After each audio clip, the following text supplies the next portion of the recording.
بسم الله الرحمن الرحيم. welcome back markale kusoo dhawaada course-keeni taxanaha waxaynu soo dhamaaday chapter 1 iyo 2 maanta waxaan u bilaabay chapter 3 soo jeedaan chapter 3 ga oo maanta hor yaalo magaciisa waxaa u naqaan describing data numerical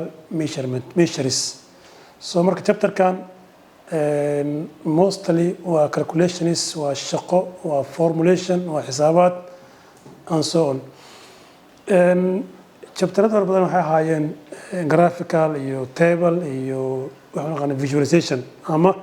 in xogta soo ururiyay laga bixiyo muuqaal waxaan ku soo baranay in lagu soo bandhigo muuqaalka loo yaqaanay graphicalkii oo ahaa histogramkii bar chartkii pie chartkii polygonkii and so on iyo inaan awoodno in xogtaan soo ururino ku soo bandhigno maxaa ku raasay qaab oo frequency table ah oo aan generate gareynay step 1 step 2 step 3 kadib aan ku shubnay table-kii aan naqaanay frequency distribution table oo runtii CID frequency-gi midpoint-gi CFT RFT CRFT waxaas waxa loo yaqaanay how to display xogtiina soo bandhigi lahaa waxaan kaloo soo baray jabta koowaad hordhiciisa statistics muxuu taraaya maxaa loo isticmaalaa see loo isticmaalaa aan soo oran guudaan laakiin maanta waxaa u naqaan maxay waxaa loo yaqaano numerical measures qaab number ahaaneed in loo soo bandhigo ama loo soo xisaabo maxay waxaa loo yaqaan maxay datada so waxaan rabnaa saan hore u balan haragna inaan maanta ka hadlo waxaa u naqaanay chapter kasta wuxuu lahaan doonaa objective lahaan doonaa iyo ahdaaf uu lahaan doonaa waxayna fahmnaa ugu horeen chapter 3 ama cutubka saddexaad maxaa loo isticmaalaa afar su'aalood why we study this chapter ama muhiimaddu leeyahay maxay chapter kana isticmaalno to waxay ahayd inaan define karno what is this chapter muxuu yahay 3 waxa ahayna inaan ka hadalno maxay when we use goorma isticmaalna chapterkaas ama casharka isticmaalna number 4 wuxuu ahaa how to use marka video inta ugu horreeyay chapter 3 ga waxaan xoog saaray duleeraad maxay inaan fahmno markuu horeysaba chapter 3 ga ama cutubka saddexaad maxaa loo isticmaalaa see loo isticmaalaa muxuu tarayaa muxuu yahay marka okay aan ka bilaabno ugu horeen why chapter 3 loo baranayaa ama muxuu u yahay muhiim chapter 3 oo loo baranayaa waa same question way macnaheedu why su'aal afar xabay ahaayeen why what when and how maxaan ka bilaabnay why we study chapter 3 ama muhiimadna culeeya okay chapter 3 ga muhiimaddu wuxuu leeyahay kow in haddii lagu siiyo numbers kala duwan ama data ama xog lagu siiyo xogtaas waxay u baahan tahay in la sameeyo process la soo saaro numberka soo bixi doono wuxuu noqon doonaa number aan ku gaari doono go-aan kow because xogtaas oo ururisaan waxay martaa process kadibna maxaan gaarnaa result waxa soo bixi doona maxay wuxuu noqon doonaa maxay waxa ugu weyn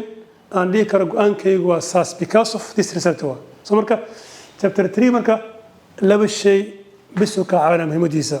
maxaa u baranaynaa waxaan u baranaynaa laba shay inuu naga caawiyo oo na baro chapter 3 idilba wuxuu ku bari doonaa keliya laba shay bis saddex maan afar maan shan maan waa laba shay ugu muhiimsan markii la xisaabinaa maxay numberska number 1 waxa u naqaanaa chapter 3 ga inuu ka caawin doono waxa u naqaano central tendency kalarkan bedelo central tendency iyo VS dispersion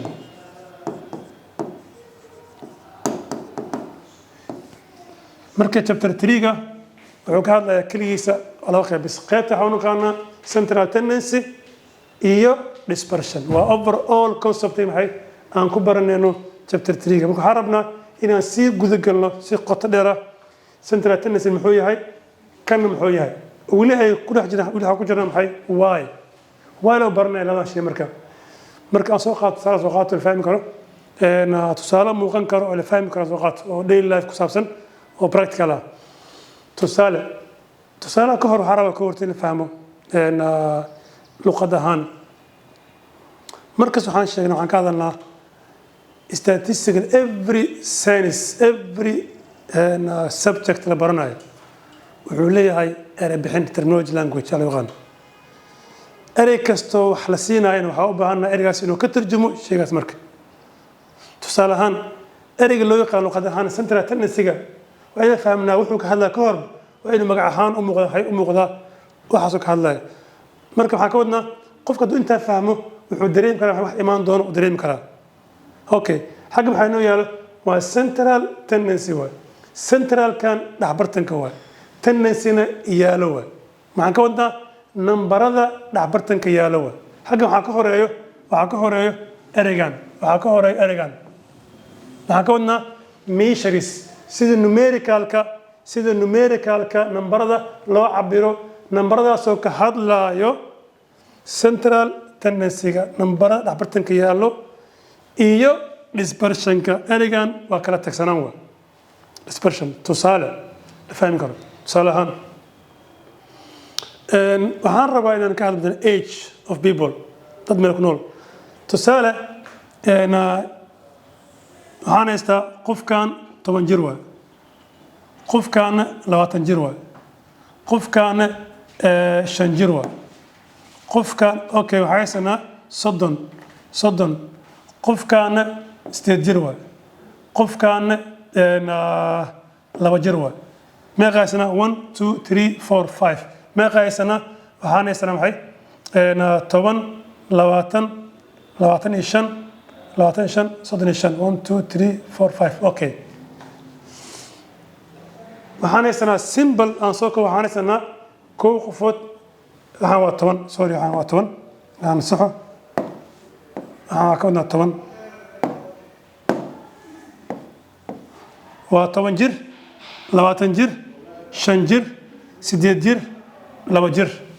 very simple okay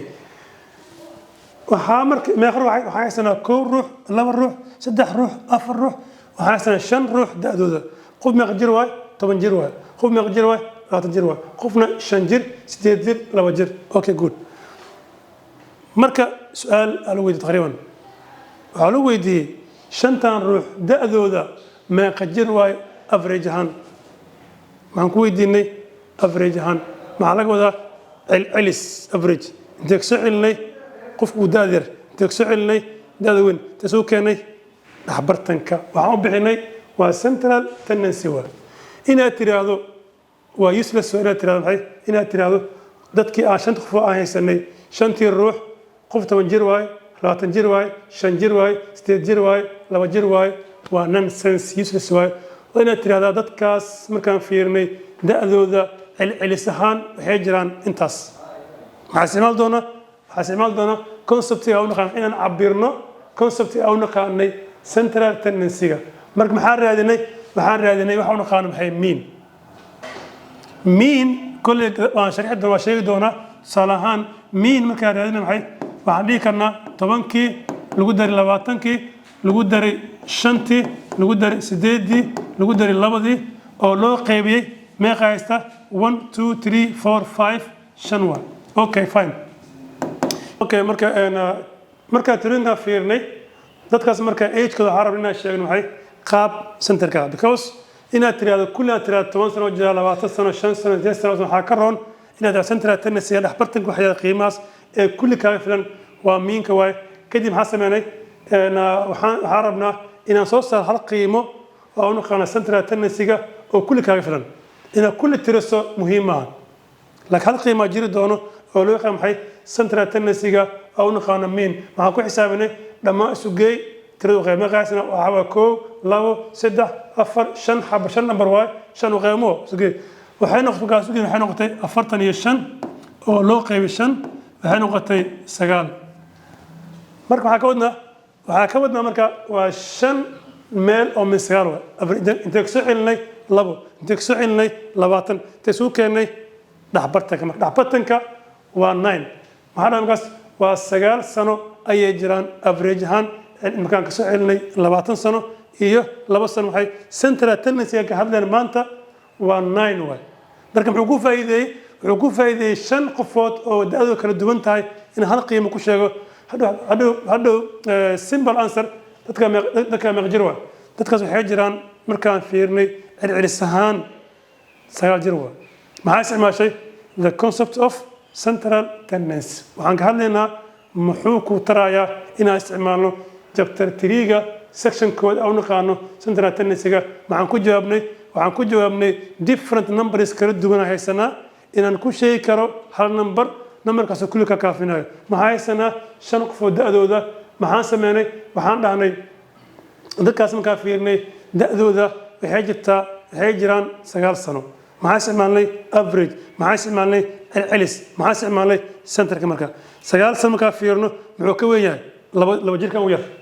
muxuu ka yar yahay 20ka intaan keennay central tendency marka that's the concept marka fiir waxaan rabnaa waa 5 meel oo min 9 waa marka waxaan rabnaa 5 meelood oo min 9 ah inoo soo koobo tusaale fiiri waa miskan waa 10 soo ma kan waa 10 maxaa dheeri ku ah halka inta keen waxaa haystaa 9 markaas halka qad keen 9 ku soo haray iyo 9 oo isku baxday waxaa ku soo haray this one kan waa 20 maxaa u baahan tahay 9 reebo maxaa soo haray 11 ka soo hari doono kan maxaa u baahan tahay 4 inta keen waa 9 maxaa soo haray 7 inta keen waa 9 waa 9 maxay noqotay 9 maxay noqotay sugee 45 maxaa isticmaalnay central tendency marka inaan naqaano sida loo soo saaro ama loo isticmaalo conceptii loo yaqaano central tendency-ga muxuu ka caawiyey different numbers in la sameeyo kadib waxay loo sheego qiimaha dhexbartanka yaala okay waxaa inoo haray another sectionkan aan u naqaan dispersionkaas waa another concept waa maxay oo muhiim ah oo loo isticmaalo in numberskii la soo bandhigay maxay la fahmi karo meesha u socdaan tusaale ahaan markii taqriiban lagu weydiiyo dadkan da'dooda markaan fiirisay age markaan fiirisay central tendency ahaan 9 sano waa maxaa xisaabnay centralkooda 9 tag keennay waxaan ka soo celinay 20 sano waxaan ka soo celinay 2 sano intaas uu keennay 9 marka dadkaas markaan fiirnay da'dooda 9 jir waaye laakiin maxaa isticmaalnay central tendency maxaa inoo haray 9 sano sheegtay yaa ugu sarreeyo ugu da'weyn iyo yaa ugu da'yar kaya ugu sheegi doono this one marka dispersionka waxaa laga wadaa waa meesha loo jiro miinkaagii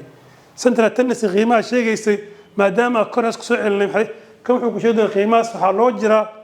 qiimahaas kan tusaale marka fiiri markaa tiri 9 sano ayaa maxay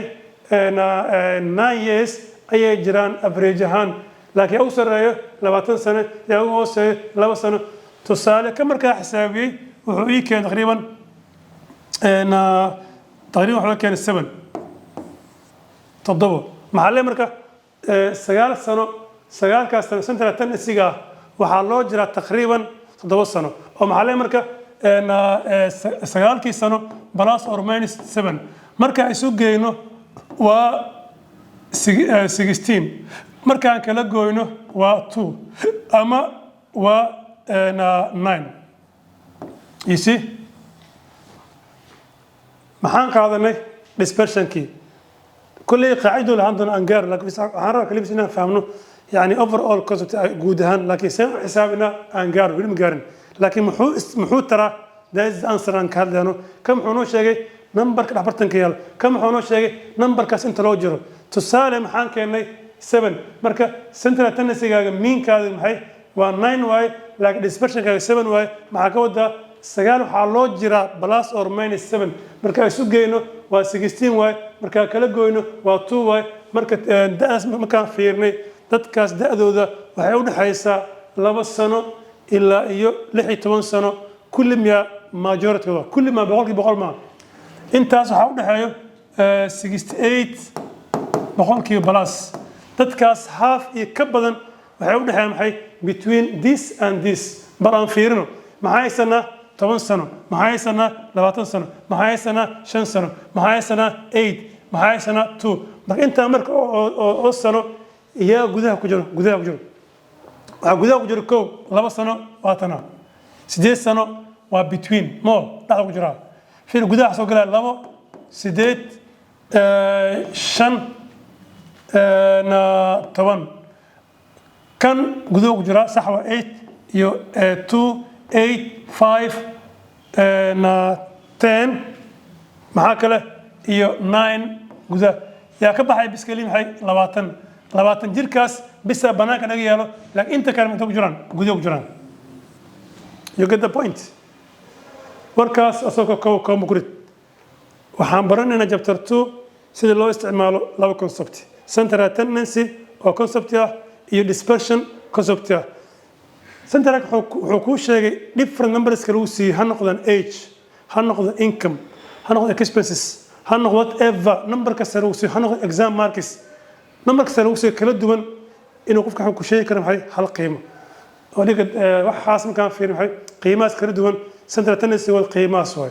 kaas kan way laakiin qiimaha sheegayso intee loo jiraan kana ka caawi doon kan wuxuu ku sii maanta 7 kan wuxuu ku sii 9 maxaan fahmnay qiimaha kala duwan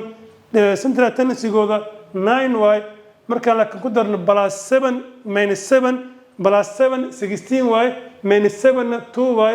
kanigana 9 years ay maxay sadda ka noqday ugu badnaan laakiin 16 jir way ugu yaraana 2 jir way boqolkiiba 68 plus soo marka maxaan dhigi karnaa dadkaas mostly waxay u dhaxaysaa 16 ilaa 2 sano waana sax shantii number markaa fiirnay hal number oo qura ayaa banaan ka baxay oo 20 ah laakiin inta kale xagee tagtay gudaha marka kan wuxuu noo sheegay inaan fahmi karo maxay waxa loo yaqaan maxay number kala duwan dhabartankiisa iyo meeshii loo jiro tusaale kala sheego tusaale kasoo qaat waxaa tahay macalin 200 arday ayaa imtixaan ka qaaday tusaale ahaan imtixaanka waa saxday imtixaankaas waxaa u saxay 100 lagu saxay taqriiban imtixaankaas saxday ardaydii imtixaankaas qaar waxay haystaan 30 buundo qaar waxay haystaan 40 buundo qaar 60 buundo qaar 80 buundo qaar 90 buundo qaar 88 buundo qaar 75 and so on marka 200 arday imtixaankooda markii lagu weydiiyo oo la arday imtixaankooda bal ka waran inaad tiraahdo hebel wuxuu keenay 30 hebelna 40 hebel 60 hebel 90 hebel 80 waa disgusting maxaa awoodaa inaan ku cabiro hal shay bis inaad tiraahdo maamule ama gudoomiye ama mas'uul ardaydaas imtixaanka fiirnay imtixaankaas average ahaan markaan xisaabinay waxay haystaan 75 boqolkiiba maxaa xisaabinay central tendency laga yaabee arday ugu yar wuxuu haystaa 25 arday ugu badan wuxuu haystaa 96 laakiin maxaa isticmaalnay measurement of central tendency-ga markaan xisaabinay waxaan soo saarnay boqolkiiba 75 ayay haystaan arday markaan qiimeynay average ahaan intaan haystaan maxaa isticmaalnay the concept of central tendency laakiin intaan markaa sheegtaan keliya qofka ma fahmi karo maxay yaa ugu buunta sareeyo yaa ugu buunta hooseeyo maxaan ku darnay dispersion hadda sheegayni maxaa dhahday 75 ayuu noqday central tendency noqday laakiin dispersion ka maxay wuxuu noqday 6 tusaale ahaan boqolkiiba tusaale marka waxaan fahmaynaa boqolkiiba 75 ayay ardayda keenay average ahaan markaan ka soo celinay kii ugu buunta sareeyay iyo kii ugu buunta laakiin waxaan haysanaa plus or minus waxaan haysanaa 6 boqolkiiba maxay tahay marka ay isu geeno boqolkiiba 81 ayaa ugu sareeya buund ahaan markaan kala goyno boqolkiiba 69 ayaa ugu sareeyo buund ahaan laakiin dhaxbartanka waxaa waa 75 then intaas waxaa la maamul soo dhawo imtixaanka fiira qiimeynay arday imtixaankeedu waxay haystaan 75 boqolkiiba haystaan average ahaan maxaa ka wadaa mostly waa markaan fiirinay imtixaanka markaan saxnay waxaan ogaanay average-ka celceliska isu geegeynta central tendency-ga wuxuu noqday 75 laakiin arday ugu buunta sareeya wuxuu haystaa 81 kan ugu buunta sareeya wuxuu haystaa kan ugu buunta hoose wuxuu haystaa 69 ama 75 intaas boqolkiiba 65 68 boqolkiiba balaas waa ardayda majority-gooda waxay u dhaxaysaa 69 ilaa 81 ama central waxay tan waxa noqday 75 maxaa isticmaalnay laba concept oo muhiim ah markaan joogno xisaabinta numericalka ama waxyaabo kala duwan qof inuu soo sheegi karo report mid kale qaato tusaale kale aan qaadano مثلا aan isticmaalo waxa loo yaqaano weight miisaanka dad meel ku nool maybe degmo xamar ka mid ah hal degmo waxaa taqriiban ku nool 8,000 qofood ku nool degmadaas 8,000 people ku nool dadkaas waxaan weydiinay miisaankooda qaar waxay haystaan 60 kiilo qaar 80 kiilo qaar 40 kiilo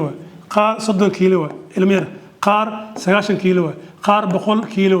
qaar 120 kiilo and so on ma haysta 8,000 qoys miisaanka haysta kadibna su'aal dadkaas aad soo aragtay miisaanka ka warbix bal ina kulli sheegto waa useless ina hebelna intaano kilogram waay maxaa ka kale bas ina isticmaalo the concept of central tendency iyo dispersion na isticmaalo tusaale waxaan dhigaa simple intaana soo raadinay central tendency-gooda taqriiban waxa ay soo baxday markaan xisaabiyay 98 kilogram ayuu noqday average marka tusaale ahaan maxaa xisaabiyay central tendency-gooda maxay keenay 98 kilogram maxay dhiman oo ka xatir mudane dadkaas markaan fiirno miisaankooda average ahaan celcelis ahaan waxay miisaankooda noqday 98 kilogram marka amusaya maya okay sir waa fahmnay laakiin xarabna maadaama aad tirin average ko intaanu keenay tolo ya ugu miisaan badan yaas ugu miisaan intaan waa mostly dadkaas average kooda badankooda waxay miisaanka waxaa noqon doonaa 98 kilogram around wax u dhow laakiin qofku ma fahmi karo yaa ugu miisaan badan yaa ugu miisaan yar ilaa aad ka soo xisaabaysaan waxa uu naqaanay dispersion kadibna maxaa xisaabinay dispersion waxaa noo soo baxday plus or minus 32 kilogram maayta marka central tendency waxaa loo jiraa 32 kilogram markaan isku darno wuxuu noqon doonaa waxa waaye 130 kilogram markaan kala gooyno wuxuu noqon doonaa 66 kilogram ama 98 marka maxaan fahmnay waxaa leedahay mudane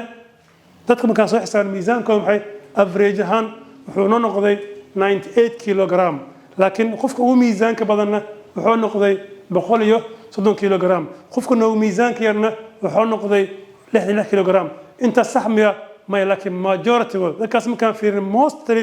waxay u dhaxeeyaan 66 kilogram ilaa 130 kilogram ama average ahaan plus or minus wuxuu noqday 98 kilogram intaas ayay noqday boqolkiiba 68 plus maxaa isticmaalnay kan yaas kale central tendency-ga kan yaas kale dispersion-ka maxaa isticmaalnay concept aan bixinay central tendency-ga iyo dispersion inshallah gudahan galno hadda waxaan ka baxnay kaliya chapter 3 way loo baranayaa waxaa loo baranaya chapter 3 loo baranaya in qofka audience ama ardayga ama researcher inuu fahmi karo haddii lagu si different numbers kala duwan ha noqdo age income expenses-ka weight-ka maybe glucose level-ka blood pressure-ka whatever a number IQ score-ka marks-ka whatever ay noqdaan haddii مثلا kumanaan number waaye malaayiin ruux waa qofku inuu ku sheegi karo hal number oo kulli soo koobi karo oo loo yaqaano central tendency-ga balaas waxaan raacsiin karnaa waxaanu bixinay dispersion-ka kaasoo ku xadidaya shaygan dhabartiska intee loo jiraa ugu badnaankii intee u jiraa ugu yaraankii kadib maxay aan dhihi karo mudane waxaas numberkaan soo raadinay soo raadinay central tendency-giisa average-kiisa celcelis ahaan intaan waay ugu badnaana intaan waay ugu yaraana intaan waay intaas inaan barano ayaan u soconaa chapter 3 ga soo dhawaada